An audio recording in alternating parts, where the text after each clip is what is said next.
పిలిచి ఎంక్వైరీ చేయండి. కానీ రాత్రిపూట 11:30కు 12 గంటలకు 1 గంటలకు ఎక్కడ పడితే అక్కడ ఆ జర్నలిస్టులను అరెస్ట్ అనేది కొంత ఒక ఒక ఒక భయంకర వాతావరణానికి ఇది దారితీస్తుంది. అర్ధరాత్రి జర్నలిస్టులు అరెస్టు అనేది ఒక భయంకర వాతావరణానికి ఇది దారితీస్తుంది. దీని మీద సిట్ అధికారులు, డీజీపీ గారు అధికారులు అందరు కూడా నేను గవర్నమెంట్ కూడా ముఖ్యమంత్రి గారితో కూడా వారు కూడా అందరితోటి అధికారులతో మాట్లాడమని నేను కోరుతున్నా.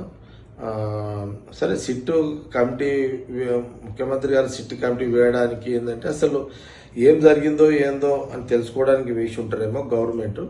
కానీ సిట్ అధికారులు ఇంత అర్ధరాత్రి కూడా అందరినీ భయపడే విధంగా, భయాందోళన గురి చేసే విధంగా, జర్నలిస్టులకు భయపడే విధంగా ఈ అర్ధరాత్రి కూడా అరెస్టులు చేయడం ఎందుకు? సిట్ అంటే కమిటీ, అది మీరు